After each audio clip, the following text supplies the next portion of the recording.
каким образом экологическая политика и водная политика влияют на и зависят от сохранения таких объектов, как экосистема или озеро Балхаш? Значит, вообще экологическая политика появилась сравнительно недавно, когда человечество и все страны поняли, что привычная экономическая деятельность, она вызывает экологические последствия, такие как деградация почвы, деградация лесов, загрязнения, отходы, выбросы, сбросы и связанные с этим токсичные отходы, болезни и так далее. И в мире стали создаваться специальные экологические политики, экологические министерства, международные экологические соглашения, такие как Конвенция по климату, по биоразнообразию. Но за прошедшие 30 лет, даже больше, с начала формирования таких политик, прогресса добиться удалось на уровне отдельных стран, но в целом по миру такого прогресса не было. Поскольку, как сейчас выяснилось, что мало создать отдельное министерство или принять экологическую программу, необходимо, чтобы она пронизывала. И более того, как сегодня мы понимаем, была основой и задавала параметры для экономической деятельности. То есть я уже говорил, что есть пределы, за которыми наступает гибель живого организма, как, например, цирроз печени или корни дерева. То есть мы можем пользоваться плодами дерева, но нужно поливать его и сохранять корни.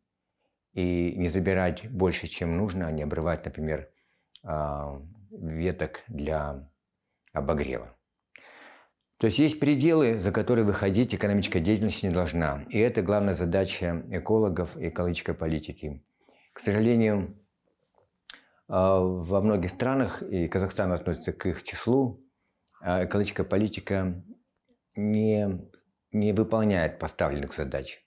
То есть, будь ли это определение предельной экологической нагрузки на Каспии, или на Аральском море, или для изъятия рыбы, или для нагрузки на пастбищные или плодородие земель.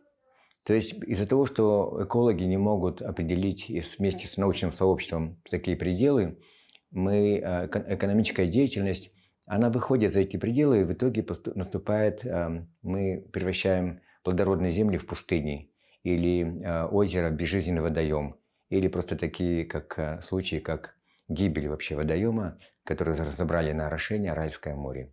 И такая ситуация может произойти с с озером Балхаш, Балхашской экосистемой, где также идет такая экономическая, неограниченная и независимая от экологического состояния озера деятельность.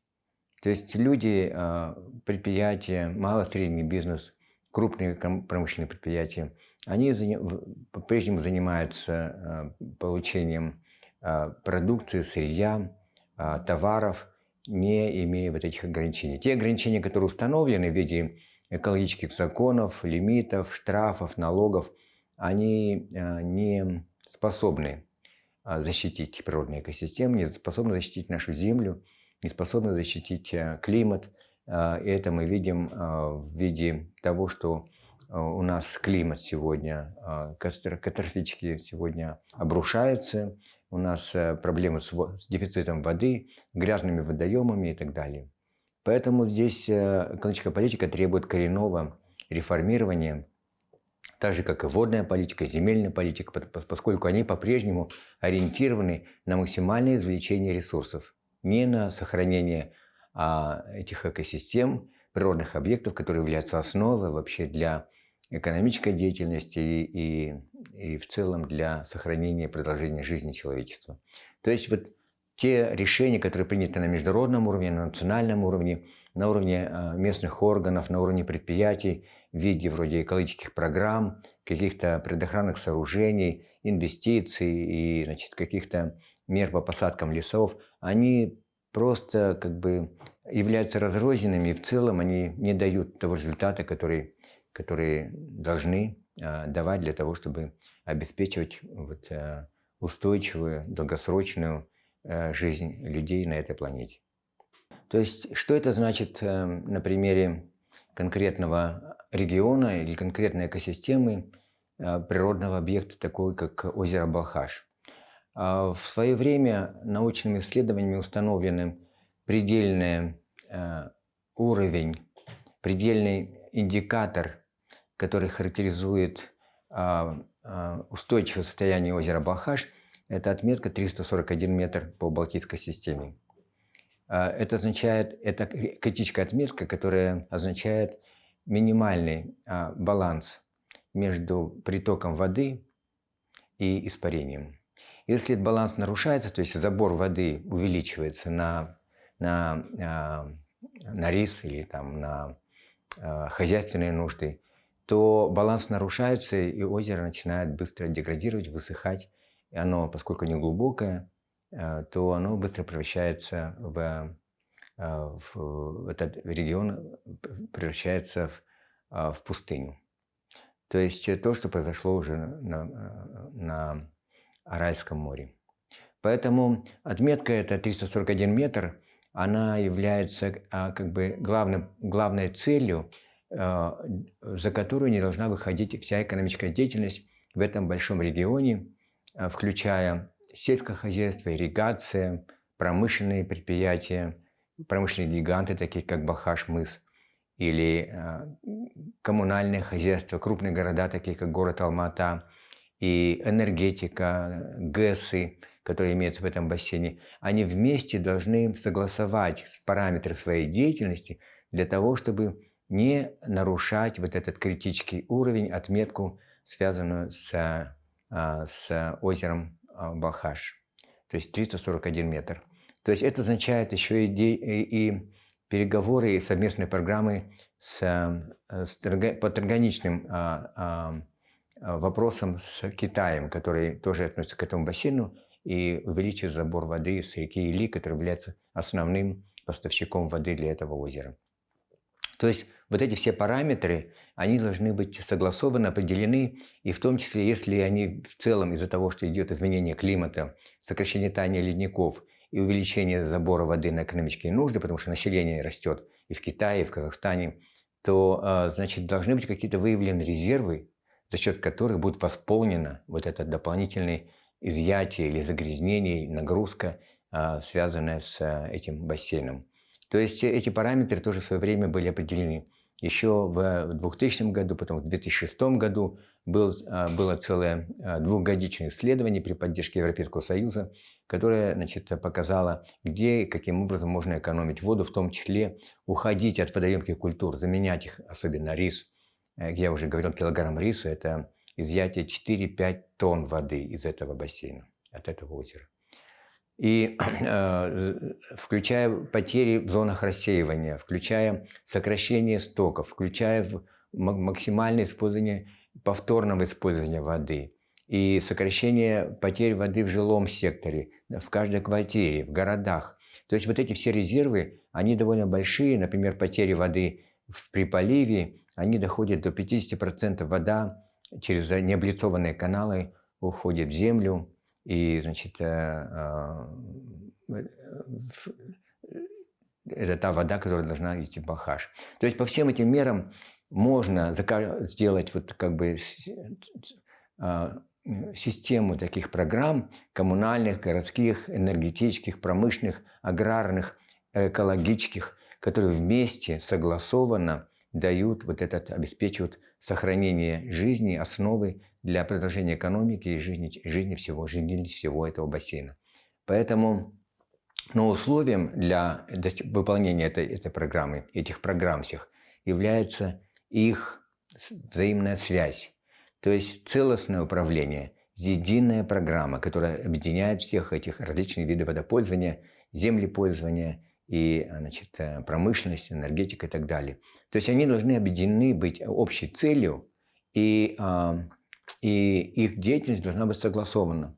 И если, скажем, один вид деятельности выходит за пределы установленных своих, то, значит, это должно быть компенсировано другими видами деятельности, чтобы в целом этот показатель не нарушался, потому что для природы не имеет значения причина изъятия воды. Для природы имеет значение не выход за общие пределы.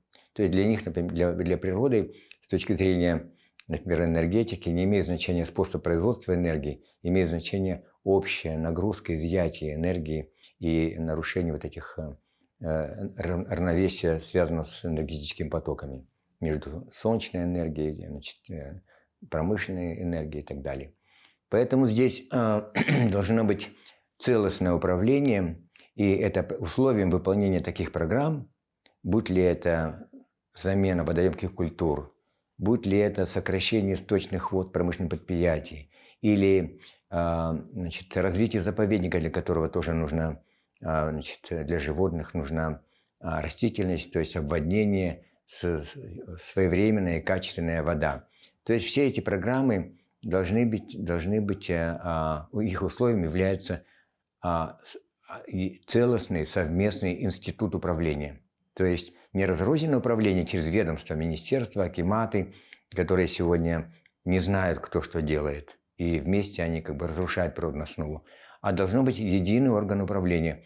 В мире таких примеров есть, и лучшим ответом является бассейновый орган управления, бассейновый совет. Не те советы, которые есть в Казахстане и существующие уже многие годы, формальные, то есть бассейновый совет, в котором где-то регулярно собираются, они обсуждают, и их решение не имеет никакого значения. А бассейновый совет как полномочные владельцы, пользователи, хозяева этого бассейна, где они совместно каждый год, учитывая изменения, скажем, водности, изменения с учетом наличия воды, качества воды и значит, потребности на воду, они совместно решают, где, в каком месте наилучшим образом использовать эту воду, чтобы и разделять общие доходы между всеми на справедливой основе.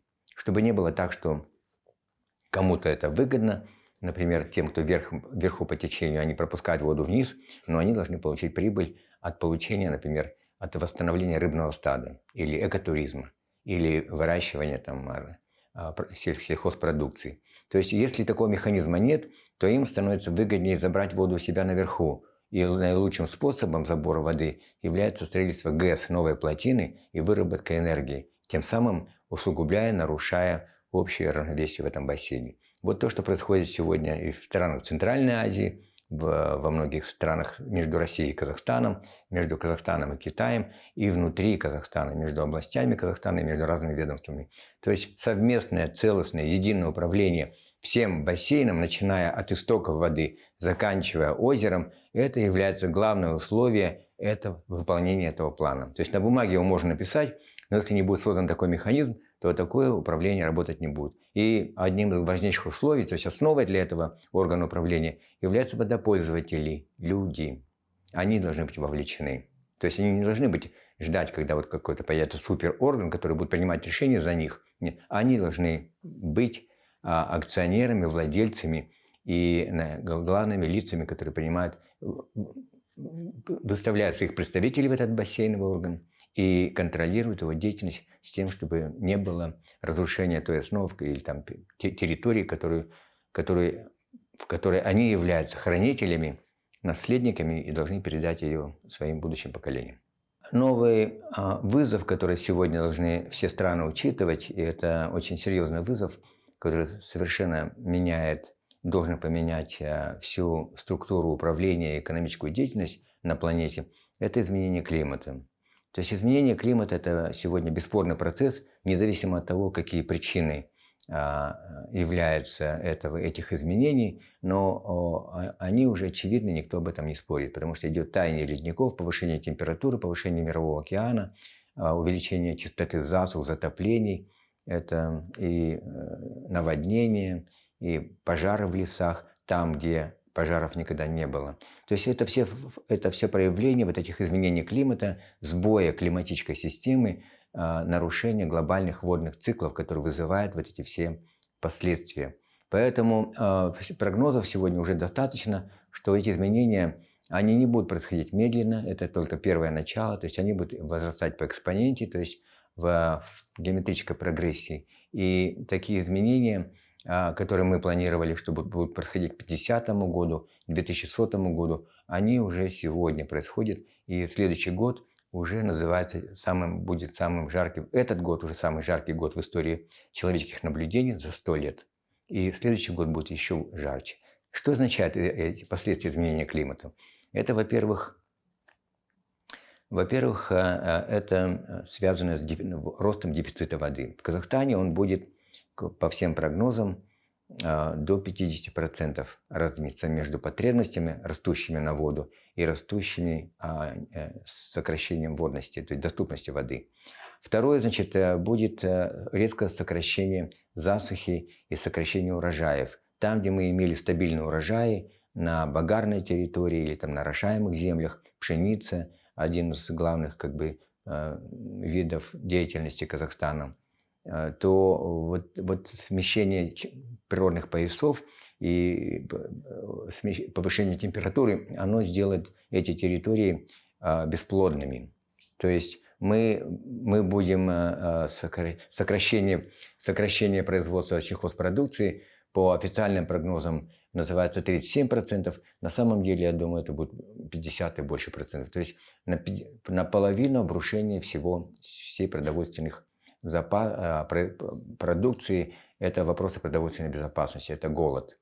И, значит, повышение волн жары. Что это означает? Если раньше были дни отдельные выше, чем 40 градусов, то сегодня они становятся длительными и чаще. То есть, если растение выдерживает кратковременные периоды такой жары, то ничего не происходит. Но если эти периоды затягиваются, становятся частые и длительные, то растение прекращает свой рост. Выше 40 градусов прекращается процесс вегетации.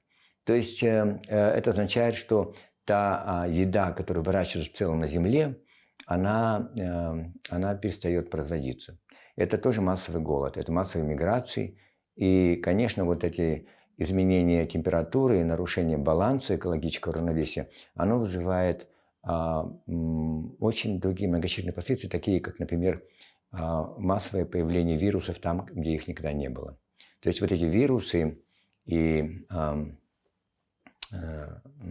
смертоносные вирусы, и вот этот коронавирус – это все проявление изменения климата, изменения равновесия, вторжения человека в те зоны, где он не должен был вмешиваться. Поэтому изменение климата – это очень серьезный фактор. Сегодня он до конца не оценивается. Считается, что правительство ограничивается какими-то докладами, заявлениями и обязательствами по парниковым газам в основном, хотя главным направлением изменения климата должно быть адаптация, потому что остановить изменение климата мы уже не можем. И адаптация, но что все мы должны делать, это мы должны немедленно готовиться к этим изменениям, то, что называется адаптацией, изменение нашей инфраструктуры, водообеспечения, продовольственного обеспечения, энергообеспечения, тепла, электричества, жилья. Значит, все эти прежние инфраструктуры, наши системы, они не готовы к этим изменениям и не будут готовы. То есть они не выдержат натиска вот этих природных изменений, они рухнут перед ними. То есть мы должны срочно готовиться. Вместо продолжения вот этих наших громадных планов, увеличения орошаемых земель, развития промышленности, производства, догнать и обогнать кого-то, конкурентоспособность какую-то, войти в 50 стран наиболее развитых стран. Эти все планы, они уже просто нереальны. Мы должны сейчас готовиться к адаптации, научиться жить в условиях вот этих всех изменений, связанных с обвалом продуктов питания, здоровья, воды, энергии и всего остального. То есть это очень серьезная тема, до конца она не принимается. В новом кодексе экологическом Казахстана обозначено, что такие планы должны подготовить все основные министерства и все акиматы, местные органы. Но местные органы не знают, что делать. Они думают, что они должны написать какой-то отчет или научное исследование, или еще что-то делать. Но они должны таким же образом, на них упадет весь удар по изменению климата, не на министерство. Потому что изменением климата оно основной удар нанесет по населению, наименее защищенным слоям. Особенно в селах, в деревнях, в отдаленных поселках, которые и так имели ненадежные системы жизнеобеспечения.